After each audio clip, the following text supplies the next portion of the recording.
We're back, Schultzy. It's the 200 Cops, mate. We're getting close to the middle of March, and I'm in Lithgow. How are you, mate? Mate, I am great. Mate, the fact is also, you got to remember that in, 6 days' time, this is 2 years now this podcast's been running. Yeah, So, geez, there you go. okay. Yeah, So people obviously like to listen to us. I don't know why. either But that or the numbers are wrong, but yeah, no, that's good, mate. Well good for that. But yeah, it was St Paddy's Day 2024. That's it. I remember it.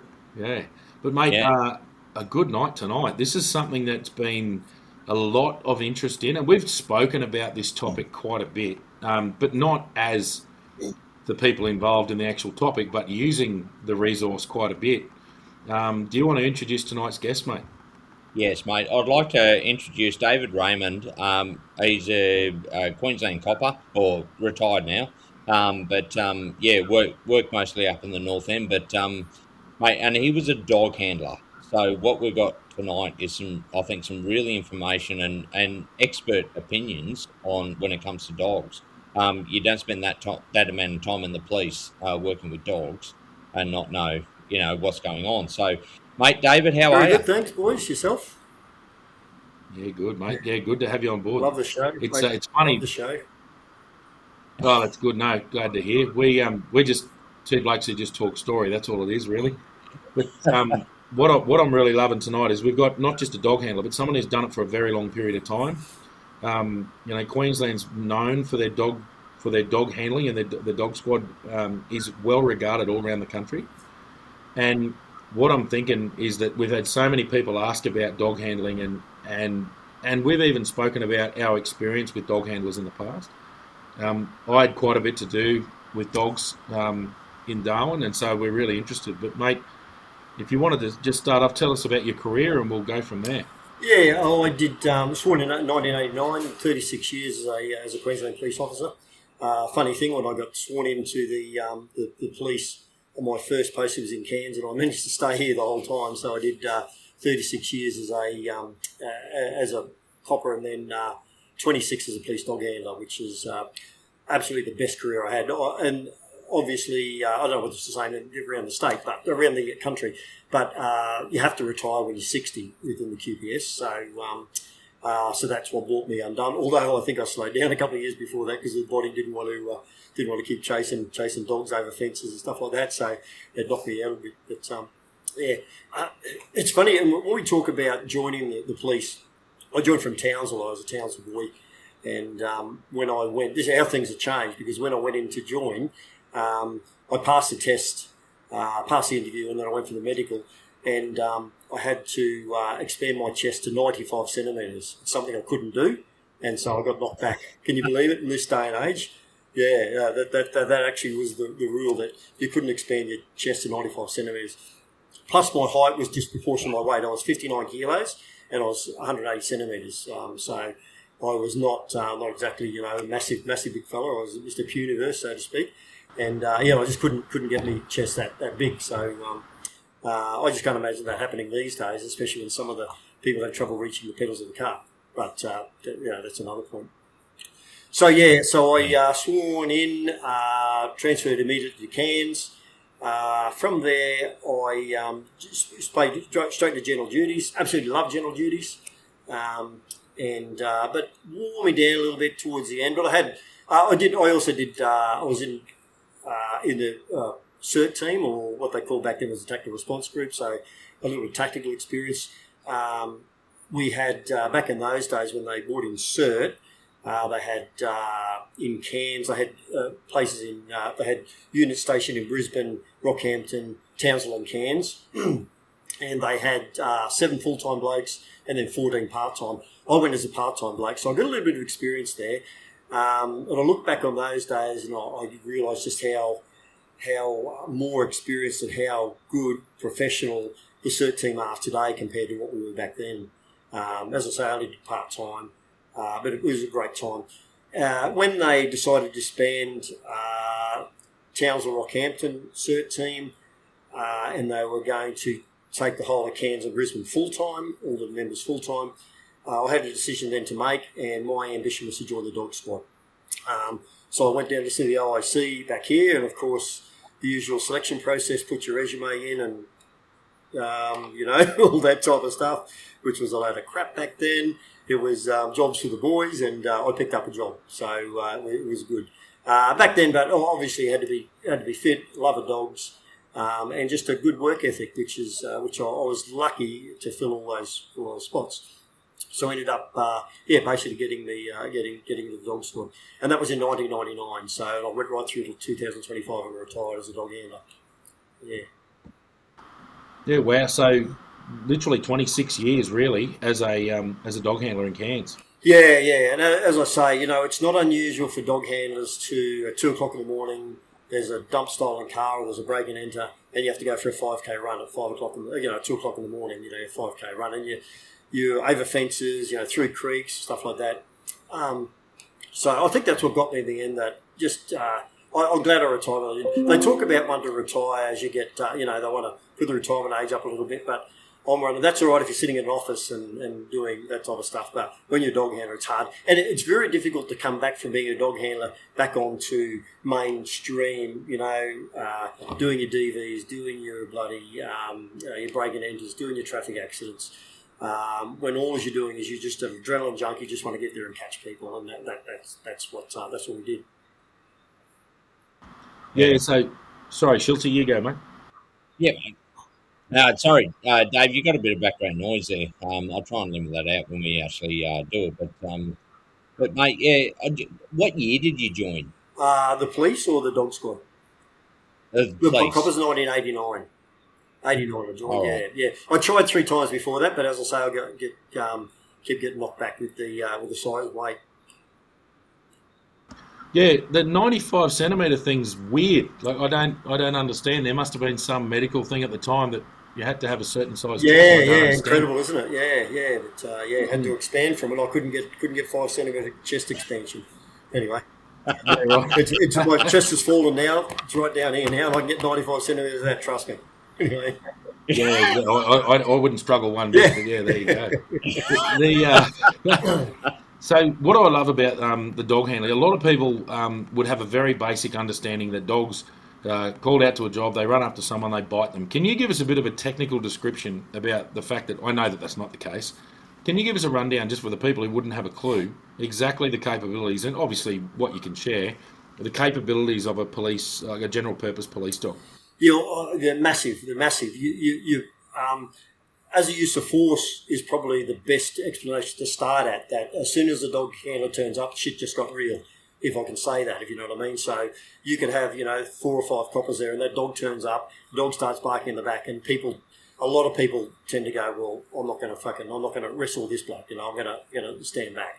Stuff like that. So that's probably one of the main things. We probably use that a lot more than what people think. We don't actually use it as a use of force, but turning up to a job, it just instantly becomes a use of force, as coppers do, and that's why we have presence as one of a use of force. When police turn up, that's a use of force. People either tone down or they get more angry or whatever. Same with the police dog when they get in there. But our main role was tracking, obviously, tracking offenders. So somebody would commit an offence, and I'll go on with a little bit more in a second. They commit an offence, we'd get the dog out, obviously, and they take the last human scent to leave the scene, and they track from there. So there is something called scent discrimination, and that's mostly used in the USA, and even for tracking it as a bit of fun, as a bit of sport. They put an article down, whether that's a shirt or a hat or something like that, and the dog will pick up that scent and follow it on the line. But not very often do offenders leave their scent, a scent article around there for us to try and track. So we use the last human scent to take off. Generally speaking, once that dog picks up on that scent, it stays on that scent. So you can have cross tracks and people crossing and stuff like that, and the dog will just keep going in one scent. And you can go for 3, 4, 5 kilometres through rainforest, which you do a lot up here, across bitumen roads, through buildings, stuff like that, and the dog will just keep on that scent till it gets to either they locate the person or the person's jumped into a vehicle, or I've got a million excuses I can give for my dog not finding people. But so that's the thing. But it's not just offenders either. A big thing we don't get credit for is the amount of people that we find that want to commit suicide and hurt themselves. I have found hundreds of people, I would suggest, over the years that wanted to They'd fall on hard times, decided that was it, and run off into the bush. And in fact, on 3 occasions, I've located people giving CPR and brought them back, actually hanging, and brought them back because of the dog. Two particular cases. One, I turned up to a house where a bloke had run off from the house, wanted to kill himself. Mum had said, he's gone left. I took the dog out. The dog wanted to go right, and I'm thinking, what do I do? What do I do? I went right with the dog. I said, because the old instructor in the back of my head going, trust in your dog. So I trusted the dog, and we found him about, I suppose, it was only about half a kilometre away, about 750 metres away. He was hanging on in a playground there, and we managed to cut him down and bring him back. So, there's stories like that are just amazing. These dogs do. Yeah, so that's something I wouldn't have thought of. I've obviously had a fair bit of experience working with the dogs, but I've never thought of that. Like, I've never come across people, imminently committing suicide that you've come across and been able to bring them back, because we've found people hanging, but there was no bringing them back. So also, just speaking of that, how difficult it is even with CPR bringing some people back, but we've managed to do it on 2 occasions. That's happened to me. Another bloke decided he was going to. A bit of a funny story though. He decided he's going to kill himself in the cemetery, one of the local cemeteries here, and he strung himself up. And just as I'm getting the dog out to go and track, a bloke comes over and says, "Oh mate, you're looking at the itinerants." I said, "No, I'm actually doing something else." "Oh yeah." Old mate in there, he's seen me turn up, and he's gone, "Okay, I'm going to do it." So he's done it, not realising this bloke is going to have a conversation with the next 2 minutes. And here I am chatting away, and poor mate stops, he's hanging there swinging, and I'm chatting away. I thought, I better go and get this job done. And so he didn't time it very well, but we managed to bring him back as well, which was great. Yeah, so. Yeah. Wow. Yeah. Yeah, I know of a case in Darwin where it wasn't so much that, it was a missing person. It was a lady with dementia, and it was a pretty good story. So I obviously had some understanding of GP dog abilities, but a lot of what we used was offenders. But the footage from the handler, who's a good mate, I know him quite well, the dog came across, and we knew this dog, and it was a land shark of note. Yep. And it came across this lady and just basically sat and started barking, and never hurt a thing, never harmed her in any way. And I just found that fascinating. So can you explain how, obviously there's a lot of training involved, and I wouldn't mind talking about that as well, but can you explain how a dog knows the difference between someone whose calf muscle needs removing and someone who just needs to be found?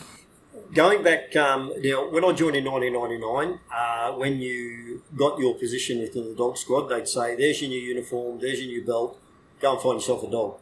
So we had to ring up around town. We put articles in the paper asking for anybody who's got a dog that likes to jump fences, wants to play games, wants to chase shit. We want that dog, and somebody donate the dog. So that's how it worked out. These donated dogs, and they tend to be a little bit bitey on the thing. Mind you, when I did join, and just about 90% of the people that we found got bitten, because that was just the way it was. If the dog if you didn't give yourself up, you were going to get bitten. Keep in mind that we did find them in bushes and places where we couldn't get to them, and we wanted to make sure that we were safe. So most people got bitten there. And going back towards the back end of my career, I probably had 5 bites in the last 5 years. I'd probably had, I reckon, 25, 30 bites in my first year, and the last 5 years I probably had 5. It just wasn't, just not worth it. Cameras around and stuff like that. Not to say we ever did anything illegal, but it was just a matter of, you just had to justify everything you're doing. And fair enough too, there's nothing wrong with that. Another job I did, one of the last jobs I did, if I just go back to training very quickly. So what happens from there is a person will run a track for us. So they'll get the dog, they'll get a toy out and they'll shake the toy in front of the dog's face, or food, one of the two, and they'll run it 20 metres away, put the toy down, run back, and you put the dog out basically to follow that little track. You can see at this stage, and the dog will race out, pick it up and bring it back, the toy. It's all toy driven or food driven, depending on what's going on. So let's say it's toy driven, and then that goes a little bit further, then you put it over the top of the hill, so the dog understands that there's a toy at the end of the thing. So all of a sudden the dog can't see, So he starts using his other main scent, which is his nose. So he starts tracking that and finds a toy. So, and then it goes on, 2, 3, 4, 5 Ks, and at the end of the thing, there's a person there with either the arm, which is the toy, or the little toy the dog gets to hold and stuff like that. Towards the back end of my career, I had one job where my dog was tracking along, and he was very subtle in his indications. So he's a stolen car, tracked through a old people's home, come to the end of the old people's home, he's ducked into the bush, and then comes straight back out and off he goes again. And it's really problem solving here, because I went, I reckon there's somebody in there. So I came back and I found somebody in there. But what happened is she didn't give that dog the toy within a second, if you know what I mean. So that dog goes, where's my toy? No, okay, I'm going, got to go further. You know what I mean? So that mustn't be my offender. So the dog's just driven with the toy. And in that case, the dog didn't bite because the person didn't have anything there that the dog wanted to do. So it's just a matter, and that was my issue, because I didn't train the dog in different things, different scenarios. So a lesson learned. So does that answer your question a little bit? Yeah, it does. And I understand the reward. It's all the positive reinforcement and the reward process. Yep. Can you go through the selection? Sorry, you go, Schultzy. Yeah, mate. Look, there's one thing I've noticed, Dave, was the fact is, especially a lot of the drug dogs. Now, we saw quite a few of them retired afterwards, and of course, police take them on and all that sort of thing in their retirement. But I still remember one scenario where this dog just would not let go of the toy. It finally got its toy, and it just wouldn't. It would sleep with it in its mouth and all that sort of thing. Can you just elaborate a bit more on their thinking? Obviously, it spent its whole life trying to find this toy. Exactly, yeah. So they're really keen. And that's a toy-driven dog, which is what we want. We want something that's going to chase, and love that toy. But what it's really designed for is that toy comes out for training, and then it goes away. So the dog stays nice and keen. Same reason we kennel the dogs. We put the dogs in the kennel. When they come out, if we just had an ordinary dog that sat around the house all afternoon and stuff like that, we could go and catch a murderer. He might just go, I like the palm tree, I can sit under that. If you know what I mean. So we've got to keep them keen. Same with that toy. That toy's got to be it's reward. And wow, I'm getting this. I know if I do this type of thing, I'm going to get that toy. And the dog doesn't know when it comes out. We obviously teach them to go to the toilet. So we say, "Be quick, off to go." They go and have a piss and come back and hop in the back of the car or whatever they want to do. So the dog doesn't know what it's going to get out for. Whether it's going to be to go to the toilet, or whether it's going to go and catch a murderer. It doesn't know any difference. It just knows if it does as it's told, it's going to get rewarded. So yeah. Yeah. Yeah. Look, the training process, obviously, a lot of training, but not just the dog, the handler itself. Do you want to actually go through the training that you need to do to actually handle probably dogs? the handler more so than the dog to a certain degree. There's a lot of problem solving with you see the dog doing something, and keep in mind I had 5 dogs throughout my career, and every dog was so different, and it was really difficult getting in them. I wrote a book just recently called Vader, and I had Vader as one of my dogs, and I didn't catch anywhere for 3 months when I got him. I was just about ready to give him up, and what I actually did was I got another novice handler, somebody who he was just training with the dog squad. I said, mate, run a track with this dog, having no idea what the dog would run like, and off he went. And then I watched him as he did it, and I realised then that I was doing everything wrong. I was trying to track with this dog like it was my first one, you know what I mean? And this dog, the first dog tracked really slowly and methodically and along the thing, but this dog just tracked 1,000,000 miles an hour and was spot on every single time. So I just had to speed up and stuff like that. So I can't remember what the question was now. No, you're onto it anyway. It's basically, what was the training for a dog handler? So if you've gone through the process and all the rest of it, and we'll probably talk more about that in a minute, where we talk about if you're in the police force or you want to join the police and be a dog handler, how do you do that? But what's that initial training for a dog handler? Like, oh, congratulations, you got the spot. Now where to? Yeah, now or in 1999. 1999 was a bit fun, I can tell you, because it was... go 1999. That's the year I finished high school. Let's do that one. Yeah. I was probably drunk. Anyway, it was. We had great camaraderie. Is massive in the dog squad, of course. So it was really good. we worked pretty hard with training these dogs, and we had some hard dogs, like really, really hard dogs. So the process obviously was, when you are doing, you know, you might do 2 or 3 tracks a night, and then you get to an end of a 4K track as anyone wants to blue with you, fight with you. So physical fitness is probably one of the main things that you want to do. Plus a lot of adrenaline. You got to have a lot of adrenaline, you know, that you want to chase that, chase down the baddies. We used to have this sign in our wall. 2 stories here. We used to have a sign in our wall that said, it had a fence there, and then it had, from workplace health and safety, do you really need to jump this fence to catch that crook? Is it really that important? And I'm thinking, of course it is, you know, I mean, it's crazy. And then we had this operation, situation use of force model. Have you boys in the Northern Territory would have that. Copper in the middle, pie chart, got all these thingos you can use to use if you need to do the thingo. And I walked into my office one day and I said to the boys, I said, righto, I said, take a withdrawal, which is one of the use of forces. If you think it's too dangerous, you get the fuck out of it, you know, quick as you can. And I went, all right, boys, take a withdrawal, not on air. We don't withdraw, you know. A week later, I went down to a siege, and a bloke runs out with a firearm. It was a nail gun, and he's firing these nail guns off, and I'm standing at the front entrance. I negotiated with him, and I've just fucking run for my life as fast as I could, you know, as quick as I could. And one of the other dog handlers actually sent his dog in and took him out, which was good. I drove straight back to the station and went, okay, back in. Let's put it back in now. So, to answer your immediate question, have we ever seen the one? Yeah, we have, because we stole it directly from the Queensland Police Service. So, yeah, I've seen it. And just for your information, I sold it to you.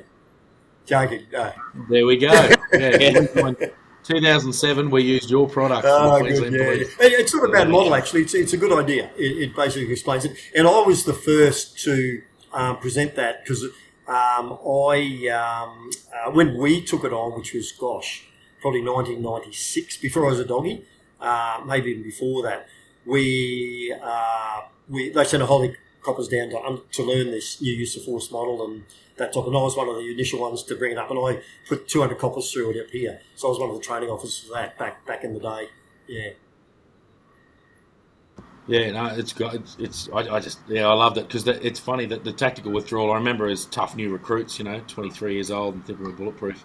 Oh, you never back off, would you? Why would you ever back off? And then, you back off. And a lot of the time, it wasn't always necessarily run away for self-preservation. That was there. It was also pull back because the result here is going to be a lethal use of force. Exactly. Other options. Yeah, for sure. Yeah. So just back to the training. So there'd be obviously the track training, and probably the one synonymous with the dog squad is the bite work, which was and back in my day, back in 1999, we had sleeve, but it was very, very. You'd come back and you'd have puncture wounds right through your arms where the dog, get through. Nowadays, with the workplace health and safety, and rightly so too, it's a lot safer. They've got bite bars and stuff like that. But going back in the old days, and so we used to do the bite work, and obviously you're going to get bitten. I've had quite a number of stitches over the years from different dogs and stuff like that. But and you'd put those through scenarios as well. You'd do bite work into cars. You do bite work at heights upstairs, on the water. You jump out of helicopters and stuff like that. So it was. So there's a whole heap of stuff there with the bite work. So you got tracking, you got your bite work. We used to do building searches, of course, where if we thought that somebody was inside a building, a recent break and enter, we could send the dog in there to do a methodical search right throughout the building. If they located, they'd sit and bark, and that'd give us an opportunity to go forward and capture whoever it is, apprehend whoever it is in there. If they were out in the open, the dog would go straight in and bite because that's how we trained. But if they weren't, say they're hiding in a cupboard or something, the dog would bark, and we'd be able to go forward then and call them out under whether especially if they were hidden behind there, probably under firearm, just to make sure that we were pretty safe. Or we'd send the dog in to drag them out. So they had the choice. Generally speaking, they gave themselves up and had a dog barking. And basic obedience, obviously, was something, and that's probably your groundwork for all your work. Once you've got your dog obedient, you can start cruising through other stuff. We also used to do article searches. They don't do these days. So article searches, they'd send a dog into an area. It might be an area 400 metres square to locate articles that have been recently dropped. And that may be, in fact, I had one case where I sent a dog into an article search. I bloke at a rape incident, sexual assault. Old mate swore he wasn't there. We sent the dog in. The dog's located a Coke can, which was touched by a human. So anything's touched by the human, the dog will pick up. So it can be anything in there, but as soon as they touch it, the dog knows to search for that. And the dog's brought back the Coke can. That Coke can was sent down, come back with fingerprints on it to say that he was there. So so that's the article search. The dog will just search methodically through the thingo and bring back the article that's human sent on it. And the way we teach that is we just get a quadrant. We just walk a big quadrant, and then we divide that quadrant into 4, and then we divide into 8, and then we just go and hide different articles into each quadrant. Might be usually one leather, one metal, and one wood timber, and then we just go and teach the dog to go in there and find as soon as it's indicated, go, good dog, that type of stuff, and then it understands it's going to get a reward and picked up anything with human scent on it. Yeah, I do find it fascinating. I've never had a lot to do with the training side of things. I've had a lot to do with the operational side of dogs. Earlier on, especially, both Schultzy and I had a lot to do with drug detection dogs. Labradors, just placid, very friendly dogs. They certainly weren't doing bite work. And there was an element of, you can give them a pat, but we don't overly be affectionate. We're not their handler. We're not they're a working dog. They're not a pet. We're not there to play with their heads and all the rest of it. But I just found it amazing, their capabilities. I couldn't believe how good they were at finding things. We had a job fairly recently, the last couple of years, that was on the tablelands up here. And what's happened was there was intel that there were firearms up here. One of my staff, fantastic worker, he took his dog up there because obviously the detection dogs in Queensland do obviously all your drugs, cash, sperm for rape scenes. They do blood detection, they do cadaver work, and the new one is the tech dogs. So they search for mobile phones or USB sticks because a lot of the child exploitation material is stored on those and hidden away. So they do that type of stuff. Just going back to this story, it was a firearms detection, sent the dog up. The dog went through the house, couldn't find anything. They decided to go. It was on acreage property, fairly large rural property. The dog went out to search the shed, which was probably 200 metres away. The dog has run across this hay bale, bit of hay on the ground, and it's indicated there.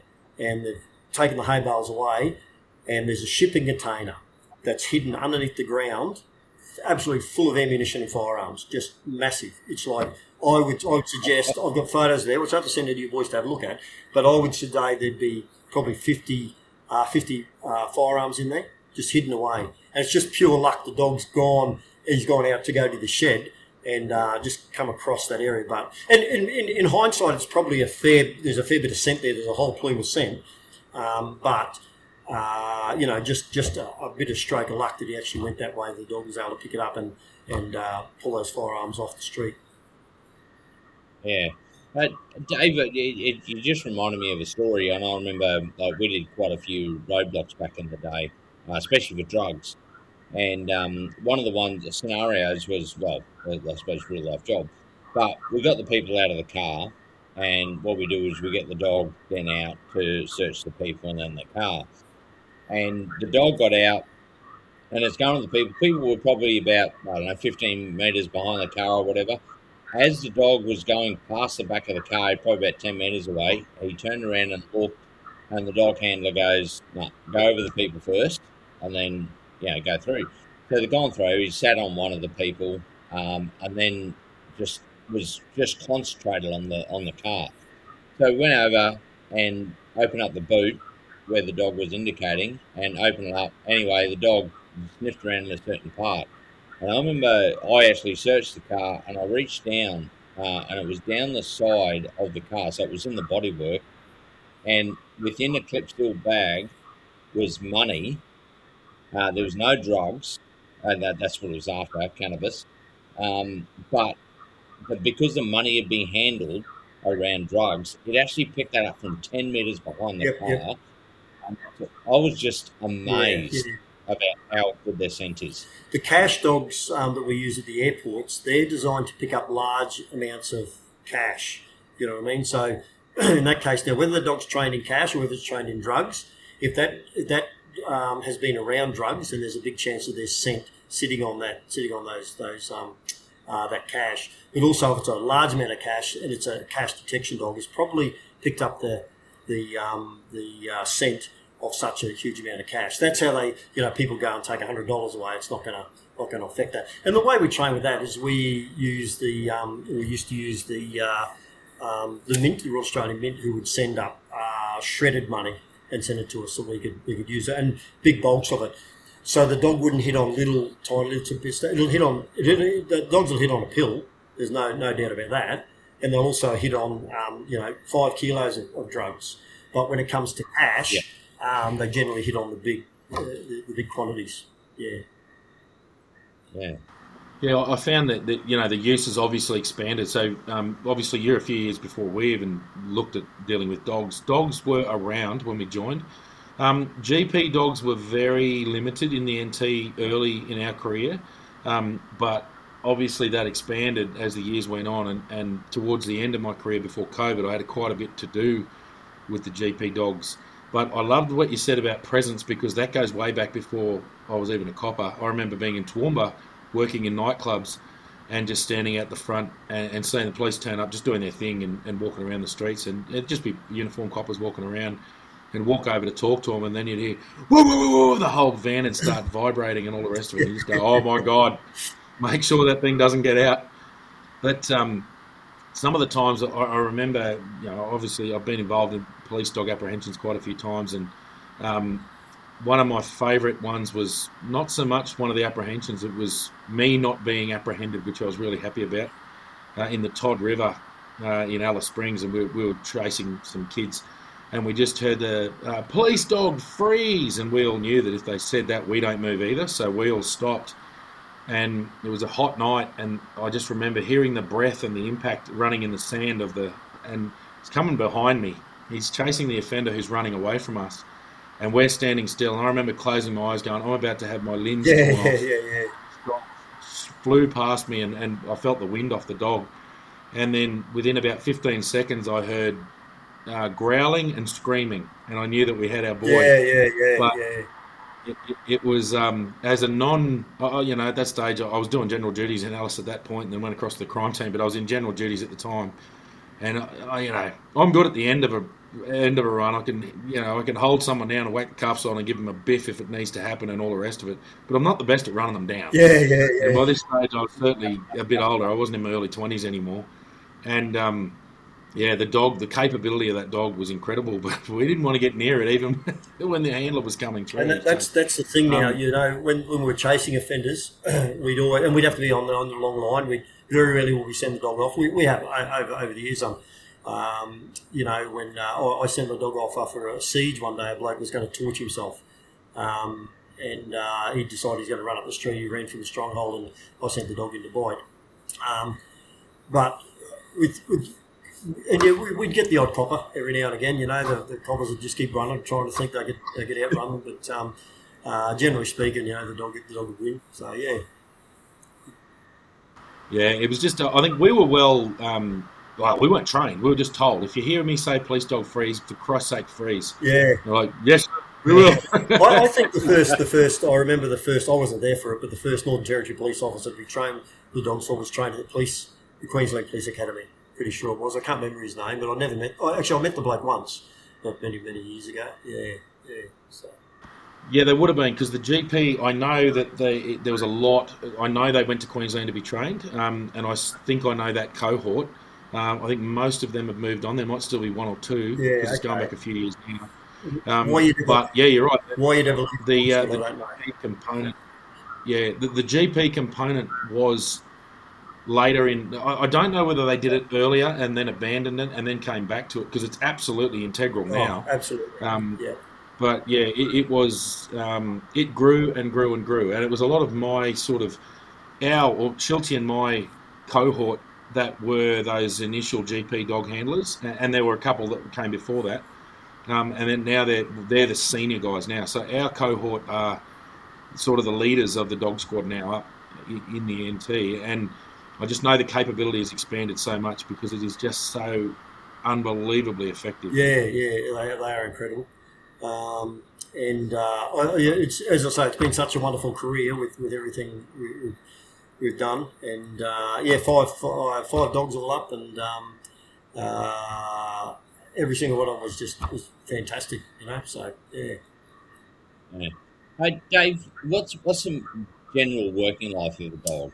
Obviously, they're restricted by age, but how long do you usually have them? Usually about 5 years. So they probably start their career about 2 years of age, and we'd get then we'd change them over at about 8 years of age. So you get between 5 or 6 years out of them, and change up from there. But there might be sometimes, like for instance, my first dog, which I got, which was Buddy, he was probably 2.5, 3 years of age, and he died early. So he died after about 3 or 4 years service.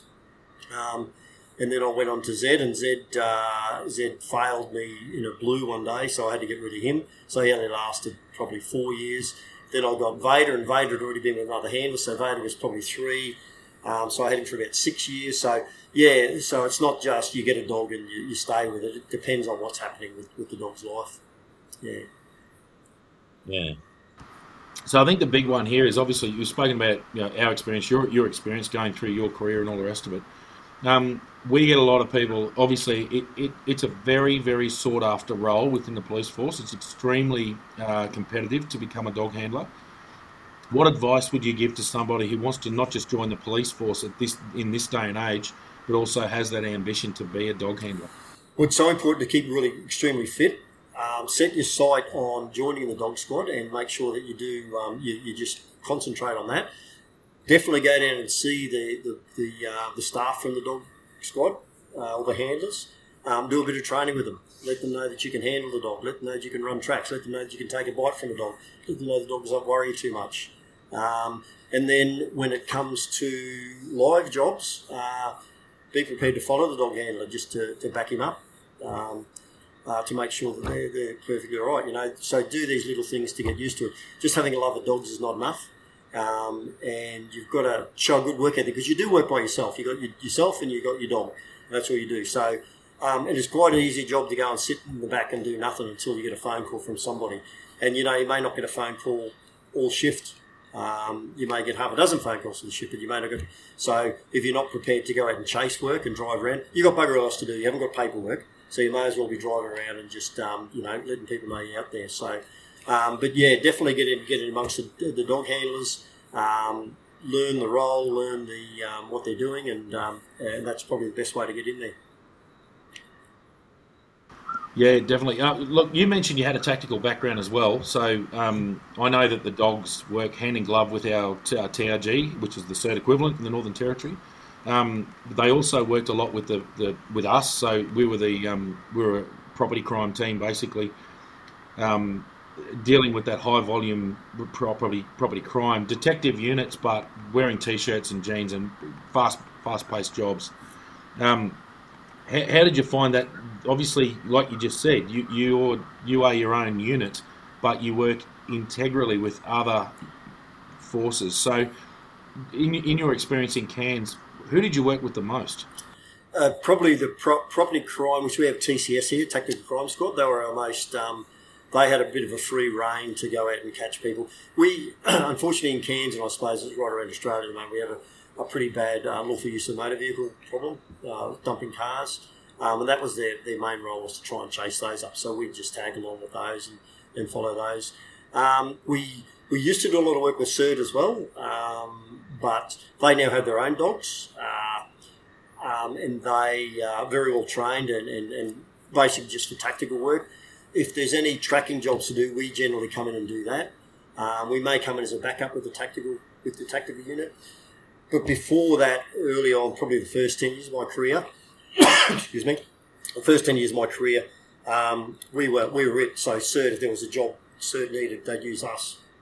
Yeah, it's cough. Yeah, Yeah.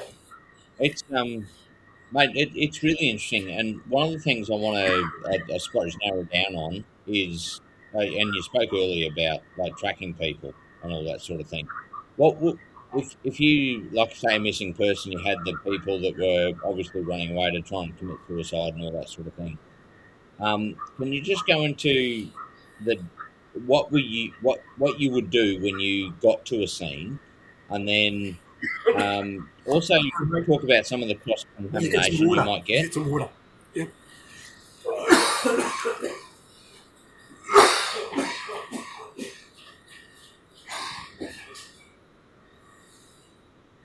You might need some beer. Okay, he's back. He's back. Let's go again. All right. Yeah. Yeah. So I just want to try and narrow down, like when you obviously get called and you get Sorry, to Schultzy, I'm on mute. What we might do is have a pregnant pause so you can chop it out. Okay. Yeah. Yeah. So you were talking about. Do you want to start that again? Do you want to tell us what you were doing when you find someone, and just start from that, and then we'll go from there. Yeah. Righto. Go 3, 2, 1. Yeah. So what I'd really want to narrow down on is when you get a call, like say for somebody that wants to go and commit suicide, or you're missing person, so on and so forth. What's the initial thing you do, and then what are the things that might cross contaminate, and how? Like I want to really narrow down on how. We obviously know how good the dogs are, but how much does cross contamination and that interrupt what you do? Well, first thing when you get to a scene is you'd ask witnesses what they'd seen and where the person had run to, and then disregard everything they said, because you can just about guarantee that they've gone the other way.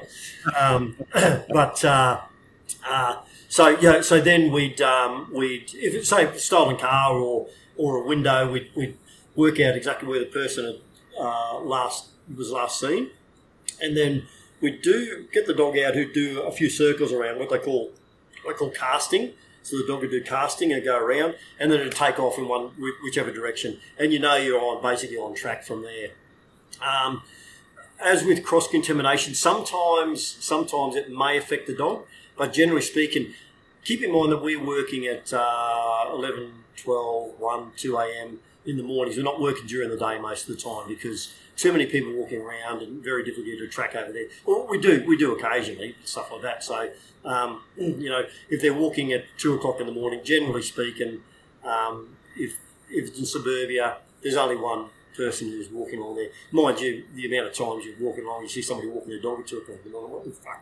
Why are you walking your dog at 2 o'clock in the morning, but that happens. So, generally speaking, the dog would just stay on that single track and wouldn't worry too much about cross-contamination. There was a job up here recently where the dog handler was tracking from a house, from a break and enter, and old mate's running into the bush. He's tracked through. The dog's come out of the bush behind a police car that was a cordon, stuck on the cordon, and tracked right behind the police car into the bush and found the offender about 200 metres into the bush across the road. Old mate had come out, seen the police car, and ducked down and stuck behind the police car and ran across the road. So, and the dog these police uniform staff didn't see them. So, that's how amazing they are. They just keep tracking, so, yeah. Yeah, no, they're an incredible resource, and I think it's really important for the public to understand just how effective they are. And the general public, they love police dogs more than they love us. So it was, the death of a police dog often got more bloody, it got media attention as well, and there was an outpouring of grief when a police dog obviously had died or something similar. Yeah. But I was just on that. I with my last police dog here. Because I'd spent so long in here, and the dog squad in Cairns has got a fantastic reputation, and the bloke who took over from me is continuing that reputation, catching people hand over fist. But we did all the social media thing with the dogs. and the local Lions Club here. When I lost my last dog, which was police dog Axel, who died of cancer, the Lions Club got hold of it, and they built a statue. So we've got a statue of the police dog here in Cairns, and we set up a memorial for the police dogs and everything. So that's just how much they are respected and liked within the community here. So it's a great thing. Yeah, and I think it's universal. The Northern Territory is the same. They take the dogs in all the time into the local radio networks and have them televised, and the dogs are always super popular. Whenever the pups came out with the little L plates, police little kid on with the L plate on the side to socialise the dogs, they just loved them, and we used to love it too. There was nothing better. During COVID, I remember the first time that we were really kicking off in there, that Darwin was having problems and we were locking down, and there was a high stress in the incident management team within there, and all of a sudden 3 little German Shepherd pups turned up with little L plates on them, and it just raised the morale of the joint. It was fantastic, and they were super friendly, little curious little fellas. They'd rip your arms off now. I was super curious. And so we loved it, and they are that extra use of force. So all the high risk jobs they go to, which is they can be equivalent to another 5 or 6 coppers. I did a job fairly recently, or a couple of years back now. It came back as the most wanted man in Australia. Was hiding up here at a little town up in North Queensland. He'd murdered a young girl in 1989 or around there, 1986 or something like that. And then he did his time. He did 15 years for life. And then when he got out, he got tied up in the drug scene, and he eventually was on the run for 12 years. And we obviously got called to that one, and we located him hiding in the house, which was a really good thing, because using that extra use of force is something that it brings a good feeling for the whole crew to think the dog's there. If you know what I mean, the dog's there. So it's just such a great little weapon to have. Well, I think that's one of the important things to talk about is also presence with the dog. Damo and I have spoken extensively, and I can't remember the dog's name. He was a violent, very, very aggressive dog. But Viper, there. And I'll tell you what, I've had him in an incident where we're surrounded by 100 people and nobody is game to come close just because we have that dog barking. And you're talking about the communities in that case? Yeah, and we were always flying up the community. As soon as shit went down at communities, we were the first up there. And you tend to find they went straight back inside once the dog arrives, we were just, in recent years, they seem to have not using us anymore, whether it's political correctness or what it is, but I went up there probably a dozen times over my career, and not once did I have a bite up there. It was just, the presence was just enough to say, okay, well, let's settle down. So, yeah. Yeah.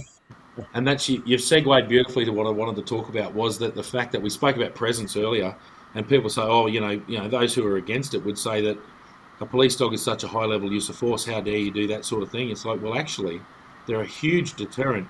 And if the dog wasn't there, the level of force that human police would use against the offender would have been very high anyway.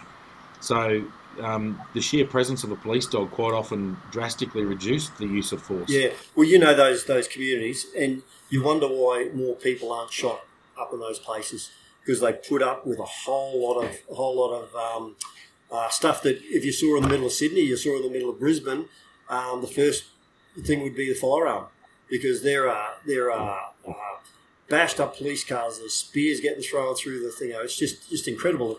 And not degrading any police or anything like that, but I often look at these Sydney riots, the Cronulla riots, and I go, wow, mate, in those communities that happens time after time. That happens every month, every week sometimes. It's just 200, 300, 400 people just brawling in the street, and you've got five or six coppers that are up there trying to control it, and they don't just ring people to get somebody up there straight away.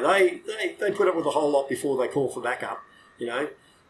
So they can generally speak. But But just looking at those riots and stuff like that's just something. It's almost like it's out of sight, out of mind, which is a real shame because people are going to get hurt, and it's only a matter of time before something happens up there, in the places like that. Well, it's not a matter of time. It happens all the time. People do die in those quite regularly. But like you say, out of sight, out of mind. Brood Island, it was the ones, I mean, there have been plenty. Port Keats or Wadair is the name of the community. This is Northern Territory I'm speaking of now. I understand that North Queensland has the same problems. Northern Western Australia has the same problems. These people do die. People are seriously injured, maimed and disabled on a monthly basis in these places. But it doesn't receive, there'd be a stabbing in Melbourne that'll make national news, a stabbing in Sydney. And it should make national news, but it happens more regularly in these communities up there. And relating it back to dogs, and I can tell you that because I've seen it I've smelt it, I've felt the hotness in the air as it's happening. The presence of a dog, just like you just said, it just crushes it. A dog comes out and starts barking properly, and people go, okay, time to go home now.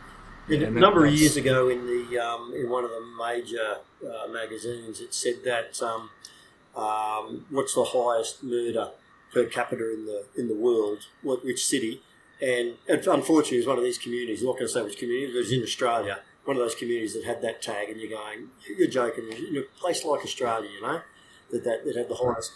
It's terrible, but it is what it is, and out of sight, out of mind. It's and it's funny, and I don't want to get on my high horse with this type of stuff, but I look back at people protesting about police shootings and stuff like that. But you look at the amount of people who die through medical dramas and from operations and stuff like that. You don't hear people protesting about anything like that. A policeman goes and shoots somebody, and then all of a sudden everybody's up in arms saying what's going on here. It's a real shame that we've come to that. The war on the police has got to stop, I think, and because at the end of the day, we're that fine thin blue line, and that's what it is that we need to help out. But the things that are happening with it, I just look and I go, sometimes I just say, thank goodness I'm not involved in that anymore, because it's a matter of time. It was going to happen to me. I was going to lose my temper one day, or get in a situation where I had to pull my firearm out and shoot somebody. It's just so accountable, and the police don't go to work to do that. They're generally, especially these days, they're so educated and they're just smart people, and to see how they're dragged through what's happening is really disappointing and upsetting to me. So yeah, we hear you there. We couldn't agree more. Actually, just the last episode we spoke about police being the hard stop, and people have to remember that. You might have told the school principal to go to buggery, whatever. I think I said it last week, but the police turn up, the answer's no, and the answer is no, and we're going to physically stop you from doing that, up to and including taking your life if you're threatening the lives of others. It's simple as that. It's the hard stop. Which nobody wants to do. Nobody goes to work on to do that. But, absolutely not. No, God, no. Yeah. But I think what I'm loving is we've gone through and really you've shown that the training and what you've done and the capabilities, and everyone has a good understanding of that. What I love about dogs is they're not just used in policing, and you're obviously out of the police force now, or out of the police service now, but still working with dogs. Do you want to give us a rundown on that? Yeah, well, I just started my own little business, of course, and but I just train people's dogs, a few security dogs and stuff like that. Also train for other government organisations that are around. So, who because of my experience with dogs and the amount of training I've done with them, they trust me to develop these dogs for military, security, and other state government organisations. So it's a pretty good little gig. I enjoy doing that. I'm not part of those organisations. I don't miss all the politics that goes with it. I can just run off with my dog and do whatever training I need to do. So yeah, it's a great little gig. Yeah. Yeah, I think you're very lucky in that regard. I like to think that I've taken a lot of skills. Everyone takes skills that you've had in the police force out. I now train and assess, and I'm working the fire field as a volunteer fire, but it helped my career as a trainer. So I love that you always get to take the skill sets from the police force. That and we've spoken about that before. There's so many skills that you learn in the police that you at the time might think won't apply to civilian world, but they roll over beautifully. And I think, your calmness under pressure, all that kind of thing, it just rolls over so well. What do you got there, Schultzy? Even as a dog handler, because when I was coming up to retirement, a mate of mine who's a security officer in Canberra rang and said, "What are you doing after you finish, police work?" And I went, "I don't know yet." He says, "We'll do some consulting work." I said, "What type of consulting work?" He said, "Well, you could start off in Cambodia." And I said, "What do you mean?" He said, "Come over, train dogs in Cambodia." So I managed to get over there and train with a company called CMAC, which is the Cairns Mine Action Centre. They're responsible for clearing mines that were left during the Vietnam War in Cambodia, which is still there. I think when the war finished there, 72, 76, anyway, around there. And so there's all these landmines around there. I was lucky enough because they realised my tactical background, my GP work, so they got me to train with the GP dogs. But and that's given me an opportunity. Just dog handling, all things. You think, well, dog handling gets you nowhere, but it does. Even as a dog handler, I've got these opportunities overseas, and I've got 2 or 3 more this year that I've been invited to go and do. So the jobs are out there. Yeah. Yeah, it's actually really incredible. And look, you've obviously gained a massive amount of knowledge in this, and it's good to see that's actually transferred after you finish in the police. One thing I wouldn't mind dragging you away from, and one of the conversations you and I had was actually also about people getting recognition for the great work they do in the police, like medals and all that sort of thing. And I know there's a lot of political correctness about, police being in danger and all that sort of thing. However, we are always in danger when we do these jobs, especially the good police. Do you want to talk about that a little bit, if you're happy? Yeah, by all means, yeah. Prior to leaving the QPS, probably about 3 years before I left, I was standing in the hallway beside the water tank, and I heard these 2 coppers talking about one of my staff and a job he did. And I went back and had a look at the job, and I had 4 or 5 staff, and this job was an amazing job. And I went, I didn't even know that happened. And I thought, well, if that's happening to me, if I can't keep track of my 4 staff, how is an inspector going to keep track of 100 staff, 150 staff? It's just impossible. So I went. I decided I'd start up a project called Project Recognise, trying to recognise staff. We have in Queensland, or they do have in Queensland, professional practice managers who investigate every single complaint that comes through. I think in Cairns we've got 2. But my argument was there's nobody that is investigating the people who do good work, like really good work. So what I did was I went to one of my bosses and I said, I'm going to set up this one called Project Recognise. I'm going to set up an email address. Anybody who does good work, they can send it through to me. I will ensure that a good work email, what we call development performance up here, DAP, development performance assessment, and we can put that on there to say they've done great work. That goes on to their record to say, hey, you've done a great job. My thinking was, if someone's prepared to send an email to me to say, hey, this is a good work, then it deserves at least, the very least, a DAP, a development performance entry, so it's on their record. First one I went to, they come back and said, no, we've got too many systems as it is. And I said, well, to be quite honest, with 2 years to go, I'm going to do it anyway. So I just went, I just rung the tech section. I said, I want this email address set up. They said, yep, no worries at all. And I honestly got flooded with them. I think I did something like 230 DAPs in the first 12 months. So this is good work that would not got to recognise. I'm not saying, oh, woe is me, how fantastic am I? I'm saying it because this work was going unnoticed. And I was happy to sit there all day and just type out and say, and it may be something that, somebody talked really nicely to, an old lady got broken into, and the men or women went down and spoke to this lady, and she was so nice. She sent a nice letter in to say, it might be something like that, or it might be something like, a bloke pulls out a shotgun, and this is a true story. 2 coppers just at a suburb outside of Cairns, follow a vehicle, they're driving recklessly, as he's hopped out, as they pulled him up, he's hopped out with his loaded shotgun. He's aimed at him, cocked it, and then he's run off into the bush or into the suburbia, and off they've gone chasing him. I mean, who does that type of stuff? So jobs that really simple ones, or through to that. My first stage would be to do a development performance assessment, and if I thought it had to go further, I'd escalate it and put a report in to the Honours and Awards section to recognise them for something better.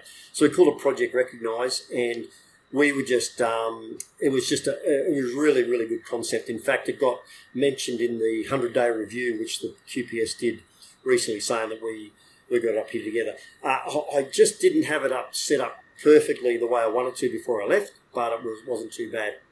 Because a lot of people are missing out on, these awards, and I've got medals and I wear them proudly, every single one, even the one they call the Cleaners Medal, which means 10 years service, because what happens at the QPS, if you've done 10 years service, diligent, good and ethical service, you get a medal to say you've done it, and the cleaners get it because they're part of the QPS. I've got no issue with that, absolutely. Admittedly, we go out, but that's our choice. I mean, if I want to be a cleaner, I'll be a cleaner. I want to hop in that police car and go. So I wear that one with pride, as I do with the other medals that I've got, because I think that's just so important, that recognition, because there's a lot of people out there who don't have those medals for recognition. And unfortunately, I think that falls back on, and this is to any of the senior staff that are listening, that just because you in the 90s, late 80s, early 90s didn't get an award for what you've done, that's no reason to knock back awards for other people just because you've done it and missed out, and that came out of a little bit that I found, that there was a lot of jealousy tied up with the awards, which is a real shame. And we've also got to move with the times, because these people, and no disrespect to the new coppers, but these people did come through with everybody's a winner. Everybody gets something at the end of whatever. Who cares? That's fine. If it makes them happy, then that's what we do. We reward them for what they're doing. If they go and do a great job, let's just recognise them, get them rewarded, and give them a medal to pin on their chest, or at least a good work email, because it just lifts the whole morale of the whole coppers up. Oh, I got this type of stuff. And at the end of the day, there's some really brave work to be done out there. Just gets straight over the top of the people. I've got a bravery medal and a commendation for brave conduct from the Governor General. But those two jobs would probably they make the top, they make the top 10 definitely, and maybe the top 5. So there's other jobs in there that I've done that I haven't been recognised for. I'm not too concerned about it, but it just goes to show if I've got those type of awards, then what are other people missing out? I'm one dog handler or one copper out of 10,000 or 15,000 in the whole state of Queensland, and that's me, and I'm getting I've got those. It must, most operational police must be getting the same stuff, but it's just getting passed over, which is a real shame. Yeah. Mate. Sorry, Damon. No, you're right, mate. Yeah, you go, Schultzy. Like I got one basically later on in my career, and it was funny because it was kind of a big thing. It was given to me by Assistant Commissioner, and she said, this is a pretty big award, and they gave me a medal for going out. This is under the intervention, and I went out to a station which was probably almost the quietest station in the Northern Territory, and I got a medal for it. And I'm sitting there going, and I've turned around, I said, "This is bullshit." She goes, "What do you mean?" I said, "Well, the fact is," I said, I've had knives, I've been threatened with knives, I've been threatened with this, that, and the other, and I get an award for going out and, fair enough, rightly so, I got an award, but you haven't recognised everything else that I've actually achieved, where I did in the line of danger, and even the medal, and those people say wear it, and I'm going, yeah, but I did so much more than that. But Schultzy, if you look at it this way, that medal that you got there is for all those jobs you've done. That medal there is the one that you got, that you recognise. That's all those jobs, all those getting knives thrown at you, all that type of stuff. Wear that one and just go, bang, that's for all. Who cares what it's? I mean, we got the COVID medal now, the National Emergency Medal or whatever it is. So if you work through COVID, and you know what I did? I sat in a motel room I was injured, so I was off the road. I sat in the motel room and watched Netflix, 14-hour shifts, getting 6 hours overtime a day. I think my pay that year was over $200,000 for the year because of all the overtime they were paying, and I got a medal for that. Okay, I'll wear it because it was presented to us. I didn't do anything brave. I looked at my dog handlers every night and they're going through the bush chasing people, and I'm thinking to myself, what am I doing? I should be sitting here all the time. So we all get those awards somewhere along the line.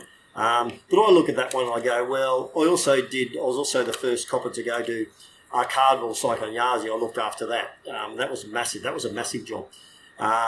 We got nothing out of that. We got a letter from the assistant commissioner. The staff that worked with me down there deserved a medal. They were tramping across electrical wires. They were sleeping rough in bloody in water, quarter inch, because there was quarter inch water. They were just searching every single house looking for dead people for a week, and they got nothing out of that because it didn't qualify for the 14 days continuous service or extraordinary service or something like that. But that COVID medal now comes back and I go, I did Cyclone Yazi, that's what that's for. You know what I mean? Does that make sense to you? Yeah, and that's why we're it. And I agree there as well.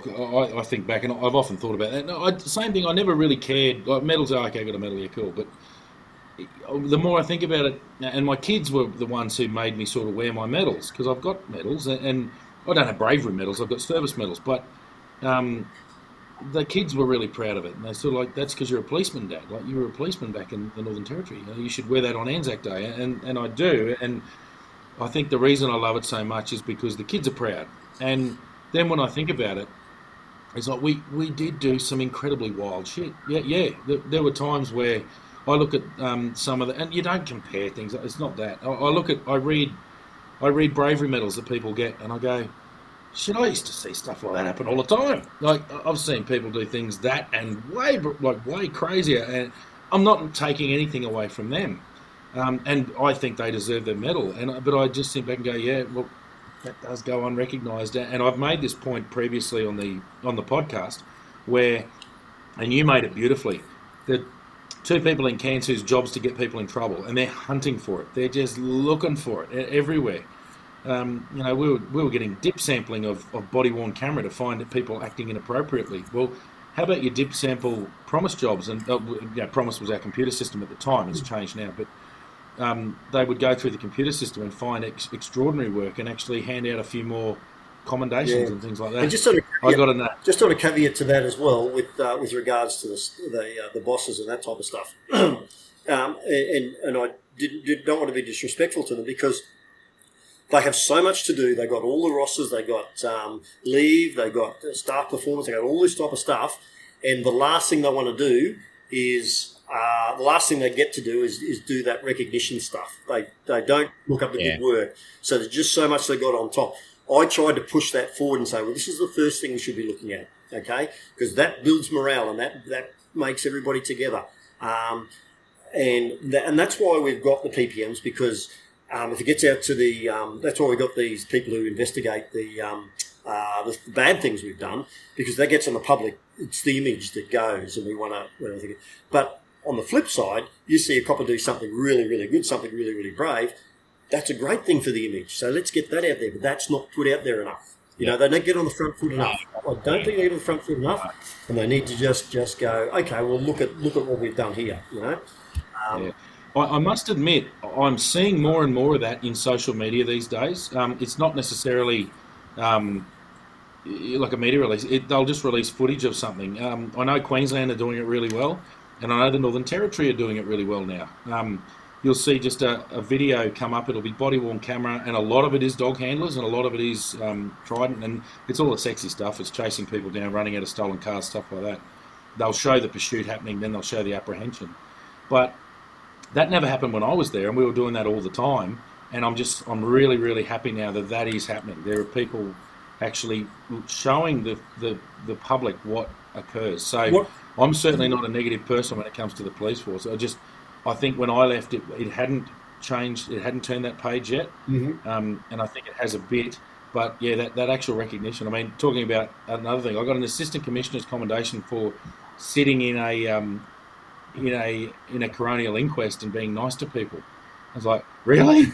I knew other people who got assistant commissioners' commendations for doing CPR, and it's like, well, I did it 23 times, but maybe I never saved anybody, so that's the problem. So I've actually taken that out into the civilian world now. So we have projectrecognize.com.au. So hopefully we can that's designed for people, because people don't really understand the Governor General's website with how to nominate people because you can go straight on the Governor General website and just nominate stuff. And a couple of times, and I know I've got no trouble for it, but I just bypassed our own service because it just took so damn long to go through. And they don't just give out these. The Governor General's office don't just give out these medals for anything. They really research it. They go right in and just make sure that everything's T's across, I's dotted, and stuff like that. They do a really good investigation. I just think that we need to really recognise some of the jobs that we're doing, and we need to push it. It really came home to me, and like early on in my career, I was in charge of the family and domestic violence unit. Anyway, a copper, general duties down the police station, referred somebody to me in relation to domestic violence. This person was very apprehensive about talking to police, and it was basically her approach to that allowed us to actually do our job. And I remember this is back in the day, and I wrote an email to my supervisor saying this needs to go on her record. She did an absolutely outstanding job doing this, and I know like she still holds that email. But it's not talking about that incident, about me doing what I did, but how much does that help cops on the road to then do a better job because they get recognised for it? And this meant, for that simple email meant so much to her. Imagine how much recognition actually from the police force would actually get to people doing a better job. Oh, exactly. And that's where that's what I tried to start, and hopefully, I mean, I've lost pretty much contact with most of what's happening in there through my own choice, which is just busy. And I just hope that they continue it on and just keep it, and it spreads around. It was mentioned in that 100 review, as I said, and it's something that we're going to bring statewide. So if that was my legacy, that was all I left the QPS with, that I'd be happy with that. I think that's just, if we can really focus on rewarding these people for some of the fantastic work. Because every time you put on that uniform, every time you open that police car, mate, you're just you're putting your life on the line. You are, no matter what, and that deserves bravery. Yeah, that deserves a medal just in itself. So wear that medal. I'd actually, you've actually changed my mind there, because I was just one of these people that sat there and go, no, I didn't really deserve that. But and then you look back and you think of what you've done, and I look back at my scrapbook and I go, wow, I was involved in that, and so there's just a whole lot of stuff that you actually do that's why you wear them. Yeah. Now, Dave, we do have something really before we finish up. There's a very, very serious. Yeah. I need to ask you a little bit deep, a little bit personal. It's probably the most serious thing. This is very, very serious. Yeah. Throughout your career, can you think of something that occurred where the only punishment that could be issued to somebody is a carton of the week? Gosh, there's a whole lot of those, I think. I knew you'd say that. Is that me or is that anybody? That's completely up to you. It's something that, and it's normally to do with someone stuffed up massively, not criminally, but stuffed up where it's like, you know what, buy beer for that. I'll tell you a bit of a story. I don't know whether this is true. It's true. I don't know if it's true. I'm not going to tell you where it is. But apparently, because the dogs, of course, go off loud noises, set them, loud noises, they start barking and carrying on, if they are. So, a certain person was at a rodeo in Queensland, or it might have been New South Wales, but Queensland, let's say Queensland, and he's letting his dog out to go for a piss. Just at the same time, one of the riders fall off the bull. Of course, the old radio clown jumps in to try and solve the problem and get the bull away from the rider, and he's yelling at the top of his voice. The old dog going out for a piss hears the old radio clown yelling and goes, "He's mine." So after the radio clown goes, so after the dog goes chasing the radio clown, of course the crowd thinks it's a part of the show. So they're all up, applaud, go, clapping. The old radio clown sees the dog coming and goes, "I'm out of here, fuck this," runs off. The handler's behind going, "No, stop, come back, yelling. Everybody's up cheering. Dog's going beeline over the top of the fence. Radio clown ain't fast enough, so the old dog takes out the radio clown, and the crowd's up there clapping their hands. I think it's a great thing. So I think that probably deserves a card. I think that might be the best carton of the week I've ever heard. I don't think I can top that. There's no way. You can just imagine the crowd thinking it was just a big game. But anyway. Rumour has it anyway. Rumour has it. Yeah, I mean, that's a fantastic fictional story. I think that's absolutely magic. Yeah.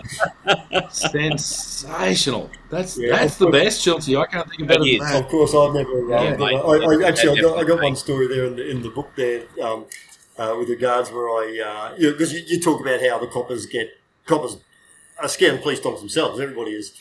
So we turned up to this house one day, covertly, of course. There's an old mate in the thing, returned to prison warrant in the house. And the idea was the coppers jump over the fence, put a cordon in place. I harness the dog up, throw him over, go to the front door, and then go put the dog into search. So I turn up there. 10 coppers jump in, surround the house.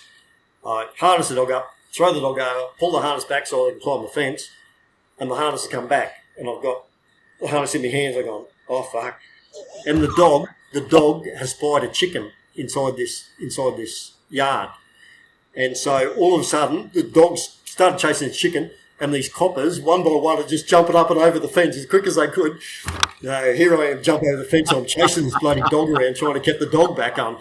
Wait, leave it, wait to come, wait to, that type of stuff. Yelling at the dog to come back, and the dog wasn't come back, mate. He was just one of that chicken. He was chasing the chicken around. So, of course, this is a covert job. So old mate inside's probably looking out the window going, what the fuck is this? It's a bit of a comedy. All the coppers are sitting on top of this fence, and I'm running around chasing this bloody dog. So I eventually outsmarted the dog, went back the other way, and the chicken ran into this bloody bush, and I grabbed my dog and went back and all embarrassed. And anyway, just while I did find the bloke, then I put the dog in and found him. So yeah, so I suppose I just that carton as well. That's a carton. It still is. Yeah. I have another funny one. It's a dog handler story. Drug detection dog at Darwin Airport. We used to work really closely with them when I was in the drug squad, and we used to run through the flights that used to go to Groot Island. Those external, well known for cannabis. They used to take kilos and kilos of cannabis out on those flights. Anyway, we'd done searches through. We'd had a number of seizures. A couple of flights had gone. Other flights come through. Everyone's sitting in the waiting area at the gate, about to board the aircraft. And the dog just obviously had an accident and's let out one of the biggest dog turds I've ever seen in my life, just right in the middle of the airport. And it smelt so bad that a couple of the ladies who were waiting to board the aircraft actually threw up. It was so terrible.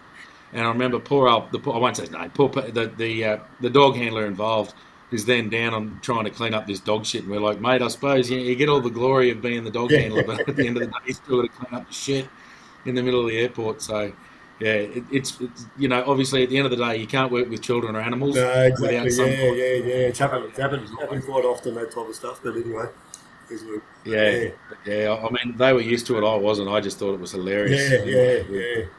We're being all serious, but it was bloody funny. We were laughing out loud, and everyone saw the funny side. Except the dog handler, he was a bit embarrassed, I could guarantee. Yeah, he was a bit. Yeah, he was. He was he's a very seasoned, highly respected copper, and when I say highly respected, I mean it. He was very, very highly respected. Yeah. And there, the poor bugger's down. We almost felt like going to help him because it was like, you can't let him do that. Bloody overkill. It's his dog. I bet you never remind him of it either.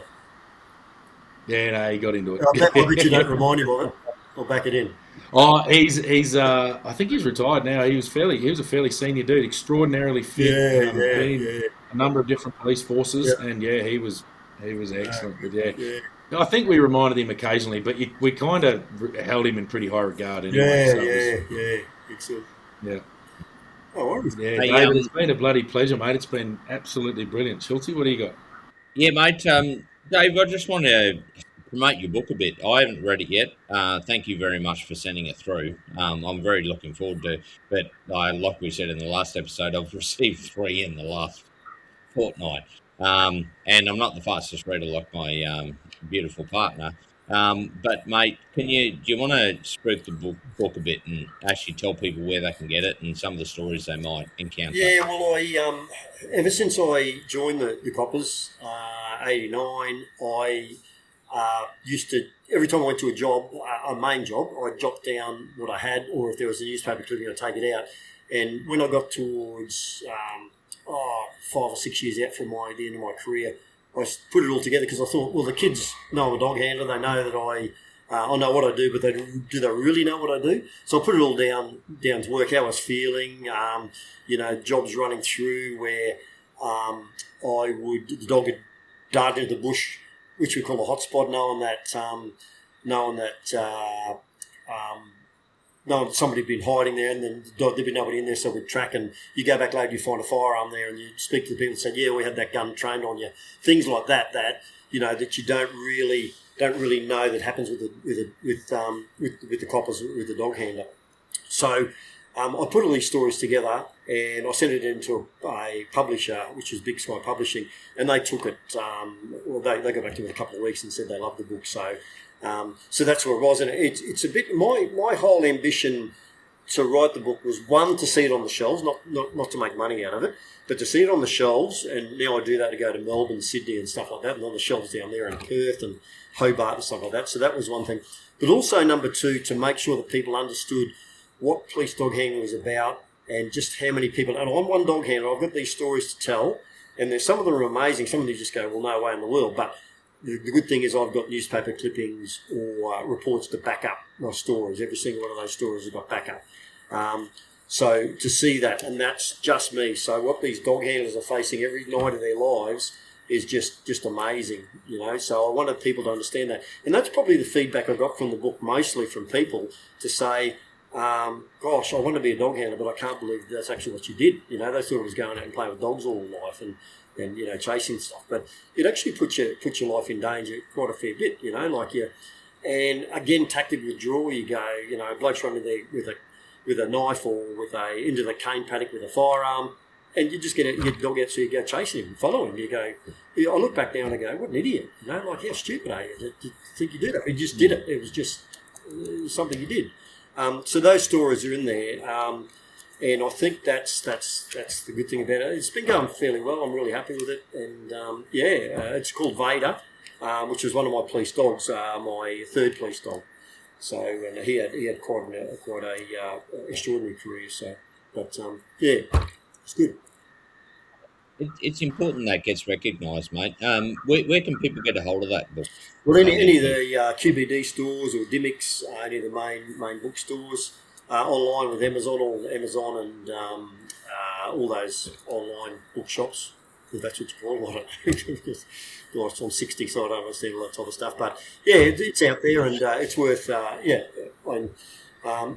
don't make much money out of it, to be quite honest. It's just nice knowing it's out there and people are understanding actually what we go through. So. Yeah, mate, I can understand that because, part of the reason a lot of people wanted me to write a book, but I started a podcast instead with my best mate from the police. So, well, all my stories, but it's great to get, your stories out there as well because, that's what policing is, isn't it? It's not just Ben and Damo. It's thousands of coppers out there doing an extraordinary job every day, and they need to be recognised. It's just incredible. Yeah. The job is so much harder than when I joined. And even harder, I think it gets harder and harder every time. The accountability, the eyes that are on you all the time, not just the accountability to the public, but the accountability to the bosses, accountability to the government. It's just so difficult. And it's almost like if a government organisation messes up or something happens, it's usually comes back to the police, or it's the police's fault. But in my experience, the police is such a professional organisation that much as we bag it and we give it, we don't like this TJF and all that type of bullshit that goes on. I love my career. The QPS was fantastic to me. It gave me great pay, gave me great super, gave me a great job. And to be honest, the bosses were just, I had some of the best bosses in the world. They were just fantastic. And, but it's just so very difficult a lot more difficult than when I joined. And if I was giving advice to people to join, would I suggest joining? Yes, I would. As I say, it's a different job to join. But, you get that adrenaline rush all the time. It's such a noble career, such a good thing to do. So, and anybody who's interested in a career, just get in and sign in and get up and do it, even if it's for a few years. Enjoy yourself. Yeah. Excellent advice, Dave, and I couldn't agree more. It was, we can look back and fault find, but yeah, on the whole, there's a reason we do this podcast is because we loved it. We absolutely loved it. Yeah, exactly. There were bad times and good times. It's some of the most amazing experiences of my life. Well, all of the most amazing experiences of my life in the police force. Yeah, and stories, as I say, some of these stories you look at and you just you can't believe you go, no way in the world, but I've got everything to back it up. I go, well, that actually happened, and Well, you can't bullshit. That's the thing we found out real early, and we always knew that. But we can't make this shit up. It's in the public eye, and there are literally records of it occurring. So if someone wanted to find out, they could search it and find the job. Exactly. Yeah. So yeah. You can't sit here and talk shit. You've got we in our case have 1,500 fact checkers. So everything we say, and that's what we've said before. If anything, we've talked it down. Yep. So, as coppers do. Coppers talk it down all the time. And just going back really quickly back to that Project Recognise, what I did was I said to the people in the car, if you don't want to recognise yourself for something, which coppers don't, they don't want to do it. Don't let your mate miss out. Nominate him, and they do that knowing fully well that they would receive some recognition as well. You know what I mean? So I made an easy way out. I go, well, I was at that job. Damo and I had a job. I don't want to make myself to be a hero, but Damo was a hero. Wow, there you go. I'll put a report about Damo, and he gets rewarded. But whoever looks at that recognise information goes, oh, but Dave was there as well. Oh, they both get recognised. So they don't want to put themselves in, but they do want to put themselves in, but they don't want to, to keep it just embarrassing. So so that's why they put their mate in, knowing full well they'll get recognised, which I think is a fantastic thing. It doesn't worry me how they get recognised. I don't care what happens as long as they get recognised. It's the main thing.